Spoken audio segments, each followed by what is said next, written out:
जय श्री राम शब्द को दुनिया के डिक्शनरी में जोड़ देना चाहिए और उसके आगे लिख देना चाहिए अल्पसंख्यक को डरवाना, किसानों को मारना, दलितों को पीटना, ये सारे शब्द उसको अंकित कर देना चाहिए। किस तरीके से जाल फेंकता? 6 महीने पहले मैंने अपने दोस्तों से कहा था कि अब ये दाढ़ी अपनी लंबी कर रहा है, ये रविन्द्रनाथ टैगोर बन रहा है और ये जो है जाना चाहता है बंगाल।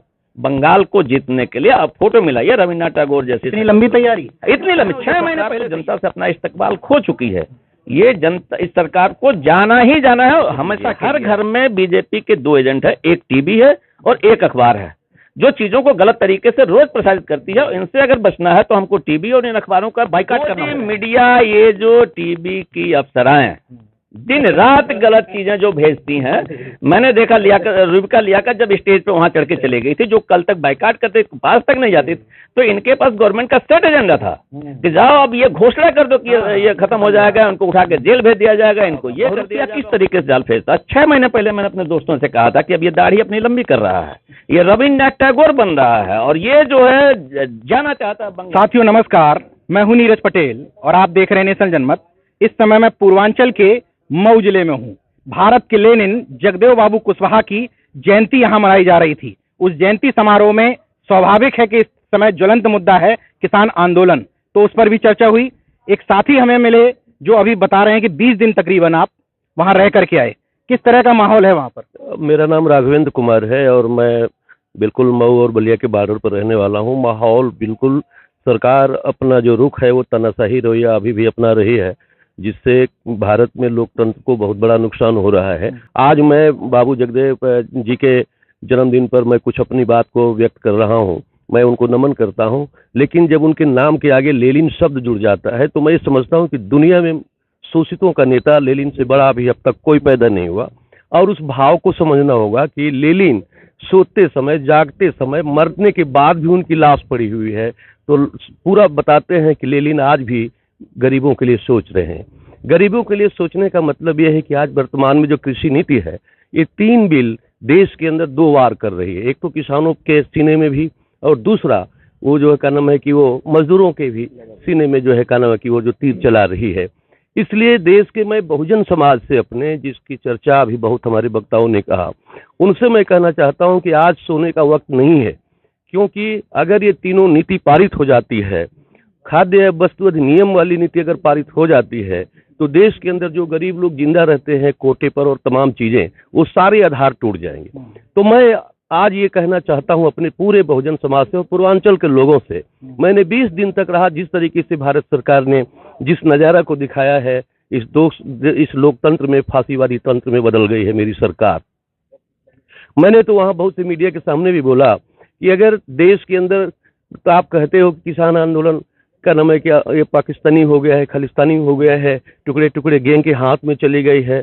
मैंने ये बात कहा कि अगर सरकार शब्दों से नवाज रही है, तो हमारे दिल में यही आ रहा है कि जो जय श्री राम का नारा लगाकर जो पार्टी सत्ता में आई है, जय श्री राम शब्द को दुनिया के डिक्शनरी में जोड़ देना चाहिए और उसके आगे लिख देना चाहिए अल्पसंख्यक को डरवाना, किसानों को मारना, दलितों को पीटना, ये सारे शब्द उसको अंकित कर देना चाहिए।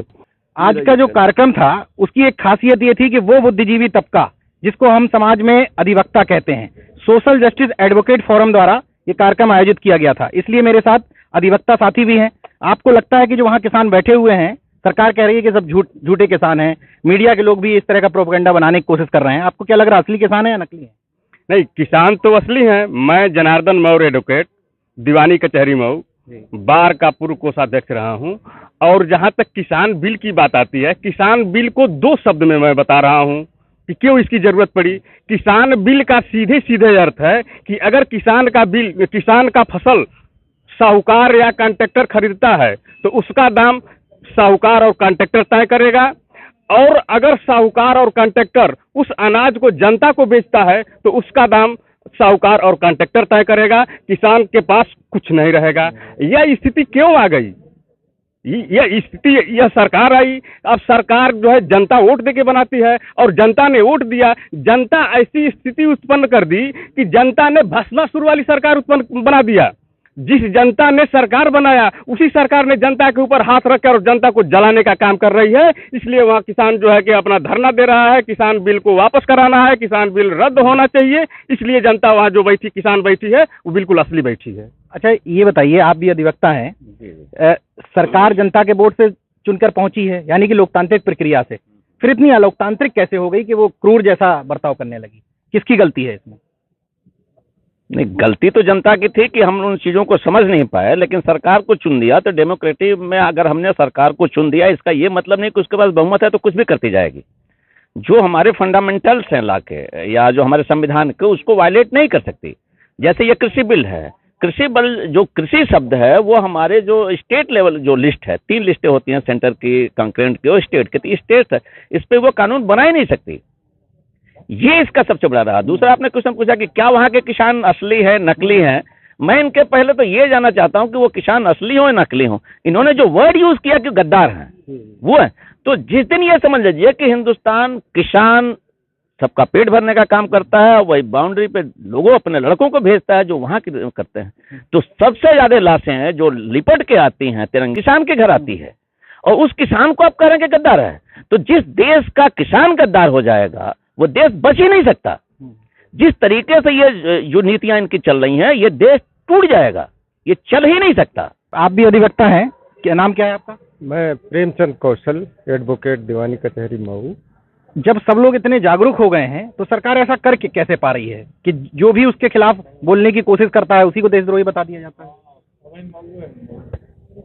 सब जागरूक हो गए हैं, इस पर भी मेरा प्रश्न है, क्योंकि यह सरकार जो कह रही है उसको जनता समझ नहीं पा रही है।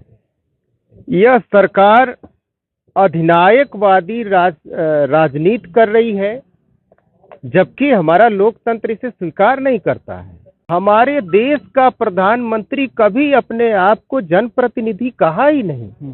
वो दूसरे शब्दावलियों का प्रयोग करते हैं। वो कहते हैं मैं जनता का सेवक हूँ, मैं गंगा का बेटा हूँ, और तरह तरह के शब्दावली का प्रयोग करते जनप्रतिनिधि नहीं कहते। मतलब जो छद्म मुद्दे हैं उनको उलझाते हैं, वास्तविक मुद्दों पर नहीं रखते हैं।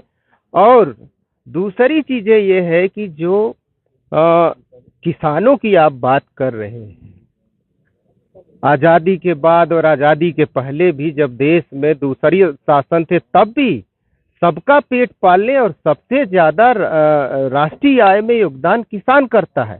आज भी किसान ही इस देश को पाल रहा है। एक महत्वपूर्ण सवाल ये भी है, जिस समय जगदेव बाबू की जयंती में पाखंड पर बात चल रही थी, जब सरकारें ही पाखंड को बढ़ावा देने लगे, जैसे राम मंदिर आंदोलन के लिए जो चंदा वगैरह इकट्ठा हो रहा है उसमें सरकार इन्वॉल्व होने लगी, पीडब्ल्यूडी के चीफ इंजीनियर खुद आदेश जारी कर रहे हैं।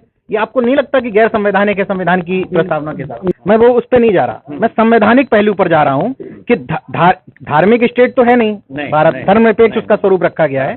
तो इसके आधार पर अगर कोई सरकार धार्मिक चीजें करने लगती है तो वो संवैधानिक नहीं, ये वायलेट कर रही है। मैं एडवोकेट वीरेंद्र प्रताप यादव, ये सोशल जस्टिस फोरम का मैं महामंत्री हूँ।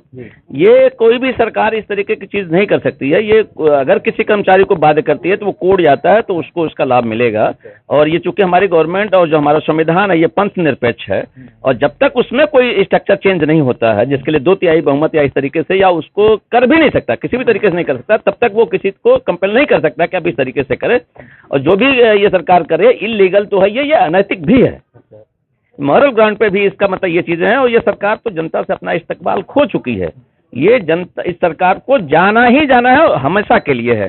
दूसरी चीज मैं बताऊंगा, जो किसान आंदोलन हुआ है इसकी परिणति क्या होगी ये मैं नहीं जानता, लेकिन एक जो बहुत बेहतरीन चीज दिखाई दे रही है इस लड़ाई से, कि बीजेपी ने जितनी देश में खाई खोदी थी 6 साल में, वो सारी खाइयों को भाई महेंद्र सिंह टिकैत और ये किसान आंदोलन है, जोगिंदर यादव और सारे लोगों ने मिलकर पाटा है। ये मैं इसलिए कह रहा हूं कि मैं दावे के साथ, मैं 4 दिन वहां रहा, 26 दिसंबर, 27 दिसंबर, 28 दिसंबर और 29 दिसंबर, NH-24 से लेकर सिंगू बॉर्डर से लेकर टिकरी तक, और सारे बॉर्डरों पे मैं एक रात बिता करके फिर उसके बाद उन चीजों को देख के वहां से फिर आया। और जैसे ही लगा कि ये टिकैत के साथ ये हो रहा है तो मैं अगले दिन नेक्स्ट निकलने वाला था, लेकिन संजोग से ये मामला हुआ कि ये हो गया, नहीं तो 1000 वकीलों को लेकर के मैं ये सिविल कोर्ट घेर लिया होता डीएम को, और डीएम को निकलने नहीं दिया होता उस ऑफिस से। तो ये सरकार बिल्कुल, इनके चूंकि 2 एजेंट हैं, इनकी ट्रीटमेंट को समझिए। हर घर में बीजेपी के 2 एजेंट है, एक टीबी है और एक अखबार है जो चीजों को गलत तरीके से रोज प्रसारित करती है। इनसे अगर बचना है तो हमको टीवी और इन अखबारों का बाइकाट करना होगा। गोदी मीडिया से भी नाराजगी है लोगों की। अब गोदी मीडिया, ये जो टीवी की अफसराएं दिन रात गलत चीजें जो भेजती हैं, मैंने देखा रूबिका लियाकत जब स्टेज पे वहां चढ़ के चले गई थी, जो कल तक बाइकाट करते पास तक नहीं जाती, तो इनके पास गवर्नमेंट का सेट एजेंडा था कि जाओ अब ये घोषणा कर दो कि ये खत्म हो जाएगा, उनको उठा के जेल भेज दिया जाएगा, इनको ये कर दिया जाएगा, उनको वो कर दिया जाएगा। अच्छा, एक सवाल और कि सरकार बार बार बताने की कोशिश करती है, सरकार या उसके भक्त किस्म की मीडिया, कभी कहती है धार्मिक आंदोलन है, कभी कहती है क्षेत्रीय आंदोलन है, फिर बोली जाति का आंदोलन है। आपको लगता है कि ये आंदोलन केवल एक क्षेत्र विशेष का है, जाति विशेष का है या धर्म विशेष का है? ये किसानों वाला जी नहीं, किसान आंदोलन तो वास्तव में जेन्युइन जो किसान है उन्हीं का आंदोलन है। और किसान के जो नियम बनाए हैं ये 3 कानून, इसमें तो वहीं सबसे गड़बड़ी दिखाई दी। लोगों को समझ में न आए, बात लगे जिस दिन संसद में ये वोटिंग करके ना पास कराए, जबरी पास करा दिए, तो उसी दिन गड़बड़ी हो गई। सेना इसलिए कहते हैं, बॉर्डर पर तनाव इसलिए दिखाते हैं, और दूसरे देशों के साथ युद्ध की स्थिति हमेशा बनाए इसलिए रखते हैं कि जब भी जनता के सवाल खड़े होते हों तो राजतंत्र के समय ये व्यवस्था होती है कि जब जनता में विद्रोह पर पनपने लगे तो किसी पड़ोसी के साथ झगड़ा कर लो। इसी तरह का है कि हम झगड़ा दिखाते रहे, आंतरिक जो समस्या है वो। तो आपको लगता है राष्ट्रवादी लोग नहीं है? सरकार तो कहती है हम बहुत राष्ट्रवादी हैं। हम आपने जो क्वेश्चन पूछा था कि ये संघीय ढांचा ये चाहते हैं कि नहीं, संविधान को नहीं चाहते हैं, सबसे बड़ा क्वेश्चन ये है कि ये संविधान विरोधी शुरू से रहे, फ्रॉम द बिगिनिंग। संविधान की प्रतियां इनके नाना साहब जो देखमुख थे, उन्होंने तिरंगा जलाया था और सारी चीजें लगाई थी। ये तो कभी ये मानते नहीं। अब ये होता है कि मानते क्या है, ये तो जो मनुवादी सिद्धांत है जो नागपुर से चलता है, बहुत डायरेक्टली करता हूँ। मैंने देखा होगा पिछला आपने इनका इंडिया का कार्यकाल देखा था, जो फाइलें दिल्ली से नागपुर जाया करती थी, कैबिनेट मंत्री जाकर के वहां अपनी फाइलों का रिप्रेजेंटेशन दिया सकते थे। तो इनको तो कुछ बचा है नहीं, तो ये तो कभी संविधान को चाहते ही नहीं थे, तो संविधान की सिर्फ दुहाई देते हैं। ये इनकी मजबूरी है कि जिन्होंने गांधी की हत्या करके यहाँ तक पहुंचा, वो गांधी के फोटो को नमन करके ही आगे बढ़ पाते हैं। तो ये कभी इनका ये छलावा है, ये हिंदुस्तान बिल्कुल जान चुका है, ये चलने वाली नहीं है। ये कहीं इलेक्शन करा के देखना, 4 दिन पहले भी इलेक्शन के रिजल्ट आए, इनको पता चल गया होगा राजस्थान में और ये चीजें। तो बहरहाल एक चीज सुना था, उन्होंने देखा होगा बहुरूपिया किस तरीके से जाल फेंकता। 6 महीने पहले मैंने अपने दोस्तों से कहा था कि अब ये दाढ़ी अपनी लंबी कर रहा है, ये रविन्द्रनाथ टैगोर बन रहा है, और ये जो है जाना चाहता है बंगाल। बंगाल को जीतने के लिए अब फोटो मिला ये रविन्द्रनाथ टैगोर जैसी, इतनी लंबी तैयारी, इतनी लंबी 6 महीने पहले से ही है, रविन्द्रनाथ टैगोर के जैसी दाढ़ी बनाना और फेस कटिंग करना और ये चीजें। बहरहाल मुझे लगता है कि अधिवक्ता लोग हैं, समझ नहीं पा रहे हैं, क्योंकि इस देश के प्रधानमंत्री यशस्वी भी हैं और बहुत ऐतिहासिक भी हैं।